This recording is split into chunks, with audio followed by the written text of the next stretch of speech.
សួស្តីនិងសូមជម្រាបសួរពុកម៉ែបងប្អូនអំពុំមីងទាំងអស់គ្នាថ្ងៃនេះនាងខ្ញុំលើកយកផ្កាមួយប្រភេទដើម្បីមកផុសបង្ហាញចែកជូនដល់ពុកម៉ែបងប្អូនអំពុំមីងទាំងអស់គ្នាឲ្យបានឃើញរុក្ខជាតិមួយប្រភេទនេះគឺមានឈ្មោះថាផ្កាអញ្ចាន់ផ្កាប្រភេទនេះដែរគឺមានពីរពណ៌ពុកម៉ែបងប្អូនមានពណ៌សនិងពណ៌ខៀវពុកម៉ែបងប្អូនហើយផ្កាមួយប្រភេទនេះមានតំបន់មួយចំនួនតែនិយមហៅថាផ្កាមេអំបៅឬក៏ផ្កាអមតៈតែឈ្មោះពិតនៅក្នុងវចនានុក្រមរបស់សម្ដេចសង្ឃជួនណាតគឺមានឈ្មោះថាផ្កាអញ្ចាន់ផ្កាអញ្ចាន់ភាគច្រើនគឺមានពីរពណ៌នឹងឯងពុកម៉ែបងប្អូនហើយថ្ងៃនេះនាងខ្ញុំក៏មកបង្ហាញចែកជូនដល់ពុកម៉ែបងប្អូនអំពុំមីងទាំងអស់គ្នាឲ្យបានឃើញទាំងពីរពណ៌តែម្ដងភាគច្រើនពុកម៉ែបងប្អូនយើងតែងតែនិយមឃើញពណ៌ខៀវដោយឡែកពណ៌សគឺគាត់ពុំសូវដែលបានឃើញពុំសូវដែលបានផុសជួបនោះទេហើយរុក្ខជាតិផ្កាអញ្ចាន់នេះពុកម៉ែបងប្អូនក៏ជាថ្នាំអាយុវឌ្ឍនៈផងដែរចាស់បុរាណតែងតែយកវាធ្វើជាថ្នាំអាយុវឌ្ឍនៈហើយ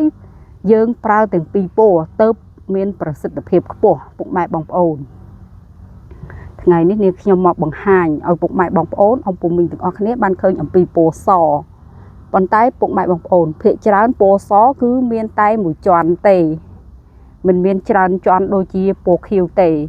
ឬក៏ដោយសារតែវាជារុក្ខជាតិកម្រពុំសូវមានដុះឬក៏មិនសូវមានអ្នកចាប់អារម្មណ៍ប៉ុន្តែនិយាយទៅផ្កាពណ៌សនេះគឺនាងខ្ញុំទៅយកពីកន្លែងផ្សេងមកដាំទេពុកម៉ែបងប្អូនរីឯពណ៌ខៀវនេះគឺថាសម្បូរណាស់នៅតាមចំការតាមរបងតាមព្រៃអីនេះគឺថាដុះទ្រុបទ្រុលហើយចំពោះពណ៌ខៀវនេះផងដែរគឺភាគច្រើនគឺនាងខ្ញុំសម្បូរជួបមានច្រើនជាន់និងមានមួយជាន់ផងដែរ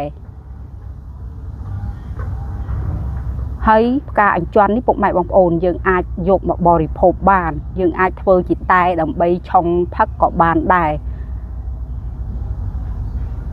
និយាយទៅផ្កាអញ្ចាន់នេះគឺនាងខ្ញុំឧស្សាហ៍យកមកធ្វើអន្លក់ញ៉ាំជាមួយបុកល្ហុងឬញ៉ាំជាមួយញាំក៏ត្រូវគ្នាដែរពុកម៉ែបងប្អូននិយាយទៅឲ្យតែផ្កាធម្មជាតិគឺនាងខ្ញុំស្រឡាញ់ណាស់ពុកម៉ែបងប្អូនតែងតែរក្សាទុកអ្វីដែលវាស្ទើរបាត់បង់ភាគច្រើនយើងឃើញតែពណ៌ខៀវពណ៌សគឺមិនសូវមានអ្នកបង្ហាញហើយក៏មិនសូវមានអ្នកស្គាល់និងចាប់អារម្មណ៍ដែរតែថ្ងៃនេះគឺនាងខ្ញុំមកបង្ហាញចែកជូនឲ្យពុកម៉ែបងប្អូនអំពុំមីងទាំងអស់គ្នាឲ្យបានឃើញទាំងពីរពណ៌តែម្ដងស្អាតណាស់ពុកម៉ែបងប្អូននេះវាទៅតែផ្កាទេពុកម៉ែបងប្អូនកាលពីលើកមុននាងខ្ញុំដាំនៅមុខផ្ទះដល់ទៅពេលប្អូននាងខ្ញុំអត់ដឹងគេដកចោលខ្ទេចអស់រលីងឥឡូវទៅតែបានពូជថ្មីមកយកមកដាំនៅចំការម្ដងហើយនាងខ្ញុំក៏ធ្វើការដាំពីដើមបញ្ចូលគ្នាឥឡូវវាទៅតែចាប់ដើមចេញផ្កាទេពុកម៉ែបងប្អូនផ្កាវាលើកមុននៅដើមធំមួយគឺថាចេញមកឡងខៀវសក់ខៀវក្បោះពេញទាំងដើមតែម្ដងតែដោយសារតែវាស្ដុកពេកភ្លៀងមកខ្លាំងពេកចឹងទៅវាធ្វើឲ្យដើមនឹងរលំហើយរុក្ខជាតិមួយប្រភេទនេះនៅពេលដែលវាល្អខ្លាំងពុកម៉ែបងប្អូនគឺថាស្លឹករបស់វាមានសត្វដង្កូវឬក៏សត្វកណ្ដូបយកមកស៊ីរិចដូច្នេះហើយវាធ្វើឲ្យអស់សោភ័ណភាពទៅនាងខ្ញុំកាត់ចោលទៅតែឥឡូវនេះវាចាប់ដើមលាស់បំពង់ថ្មីពុកម៉ែបងប្អូន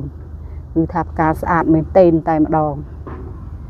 ហើយផ្កាមួយប្រភេទនេះស្អាតហើយយើងក៏អាចញ៉ាំបានដែរអត់មានប៉ះពាល់សុខភាពទេវាថែមទាំងជំនួយសុខភាពទៀតផងនាងខ្ញុំជារៀងរាល់ព្រឹកតែងតែឆុងផ្កាអញ្ចាន់នេះផឹកមួយកែវស្ទើររាល់ព្រឹកតែដោយសារតែនាងខ្ញុំដាច់កាប់វាចោលចឹងទៅវាអស់ផ្កាវាទៅតែចាប់ដើមចេញហើយនាងខ្ញុំក៏ចាប់ដើមនឹងឆុងផឹកបន្តទៀតដែរពុកម៉ែបងប្អូនព្រោះវាធ្វើឲ្យសុខភាពយើងល្អនិយាយទៅការផឹកទឹកក្តៅជារៀងរាល់ព្រឹកវាធ្វើឲ្យយើងស្រកខ្លាញ់ពុកម៉ែបងប្អូនហើយមានសុខភាពល្អមែនទែនមួយរយៈនេះនាងខ្ញុំចាប់ដើមថែទាំសុខភាពព្រោះសម័យឥឡូវពុកម៉ែបងប្អូនអើយមានអាហារគីមីច្រើនណាស់ប្រសិនបើយើងបណ្ដែតបណ្ដោយមិនព្រមថែរក្សាសុខភាពវានឹងធ្វើឲ្យសុខភាពយើងចុះទ្រុឌទ្រោមទោះបីជាពុកម៉ែបងប្អូនមានលុយកាក់ច្រើនប៉ុណ្ណាក៏ដោយវានឹងបាត់បង់ដោយសារតែឲ្យថ្លៃថ្នាំពេទ្យគេមិនគ្រប់តែនាងខ្ញុំមិនសូវជាសម្បូរអីទេពុកម៉ែបងប្អូនដូច្នេះហើយភាគច្រើនគឺនាងខ្ញុំប្រើឱសថបុរាណខ្មែរនឹងឯង lực môn ấy chân tới nên nhom prà tay mà dễ ní nên nhom chập đam phật cả chọn bắn tò thì hai bộ mày bằng ồn hai chụp bộ video ní cứ mình tập này tê bộ mày bằng ồn này nhom còn tại bằng hàn ở bộ mày bằng ồn bàn khơi những pi cả chọn từng pi po ní miền po xó nâng po khiêu phong đài chăm chụp nên nhom video cào tiết ở con nương xôm chụp riết đi